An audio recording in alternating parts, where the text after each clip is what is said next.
Who needs a happy ending? If being a teenager taught me anything, downer endings are way cool, misery is en vogue, and even classic happy endings can be ruined with the right application of joyless scrutiny. We're enemies of fun here at What Culture, so let's stretch logic to unreasonable limits and talk about all the people who definitely met their end just after the credits rolled. I'm Adam from WhatCulture.com, and here are 10 more movie heroes you didn't realize probably died horrible deaths. Number 10, hundreds of New Yorkers, Ghostbusters 2. In a not quite classic sequel to the classic comedy, the Ghostbusters team managed to overcome astonishing ignorance and an all-new powerful threat, all thanks to the Statue of Liberty.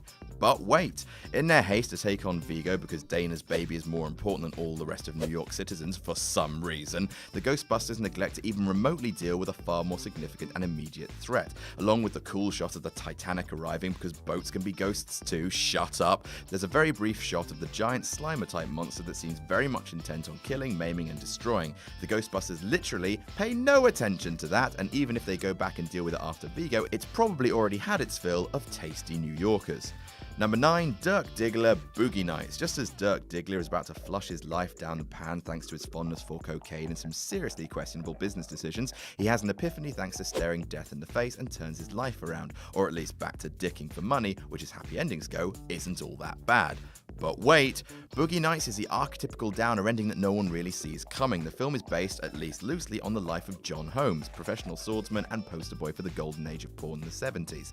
And just as the film ends, the rise of the HIV epidemic is just about to spread through the industry like wildfire, devastating and killing a number of significant stars, including Holmes, and thus Diggler too. Number 8, all of the Ewoks, Return of the Jedi. At the end of Return of the Jedi, the Death Star has been destroyed just as it was about to turn all of its enemy planets into dust. Cue wild celebrations, yup yup, ooh up, yup yup, etc.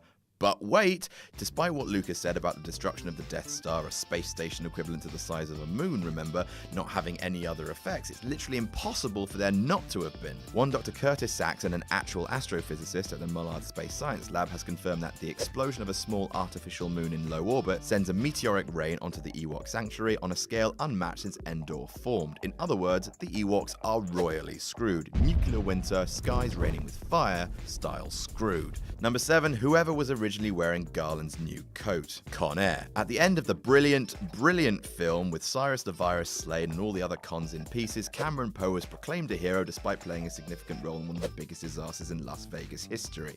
After a heartwarming bromance moment with John Cusack, he whips his hair into the wind and walks off slowly to be reunited with his family, safe in the knowledge that every single loose end has been tied up in a nice little package.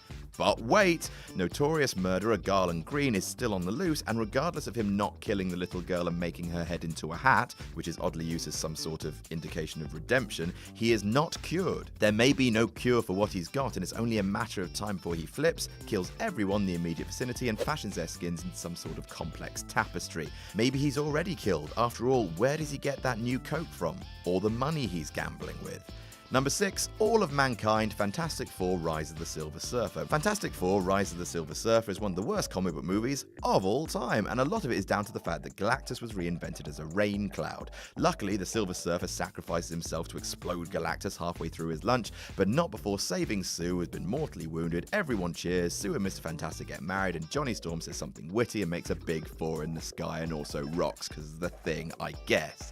But wait, if you accept the fact that Galactus' explosion has absolutely zero impact on the Earth, unlikely but whatever, the fact that he's basically halfway through eating Earth seems to be entirely ignored by the sugary ending. As ecologists are always saying, the Earth is a fragile thing, and if you think of the damage that having a hole in the ozone layer did, what sort of untold devastation will having gaping holes in the Earth's crust unleash? Number 5, Doc Brown, Back to the Future. Hooray! Doc managed to build a time machine out of a train and steam. Apparently, he can just change his fidelity to his own rules at the drop of a hat. Don't change the timeline, Marty, unless you could potentially score with a hot teacher and fly a magic train toot toot.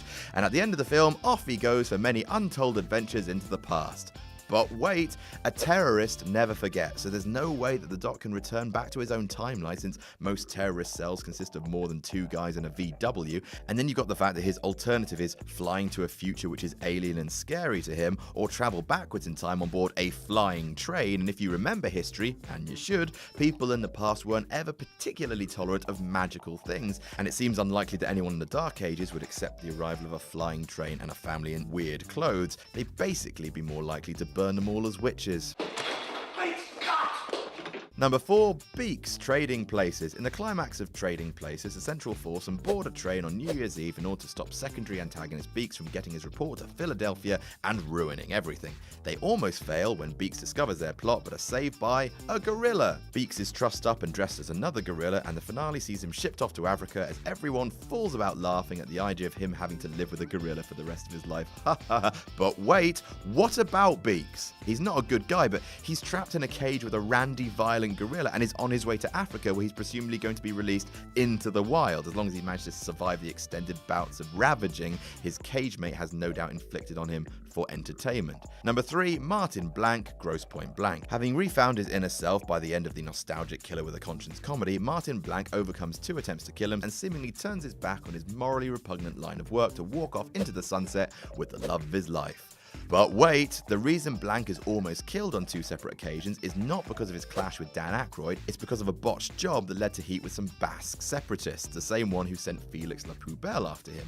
Why would the same separatists simply give up because their first attempt failed? If anything, their response would be escalation, no doubt in the shape of an even more skilled killer, taking advantage of Blank's now rusty skills. Number 2, Forrest Gump. In one of the most classic bittersweet movie endings ever made, Forrest Gump meets the son he didn't know he had, reunites with his lifelong love, who ends up dying tragically, and discovers that his child is in no way like him. But wait, didn't Jenny die of AIDS? It's never explicitly mentioned in the film, only drawing reference as a virus, but in the logical timeline of Gump's wide allegory, the ominous unnamed story that Jenny represents is the HIV epidemic, and rather tragically, she slept with Forrest without any protection. Now you can think around that, maybe they had sex before she contracted the virus, but then you take into account the fact that they were married for 6 more months before her death, and frankly, Gump is probability proof. That's where his inherent Gumpness comes from, which is basically defined as anything that can happen to someone will happen to Gump, so it's not looking good.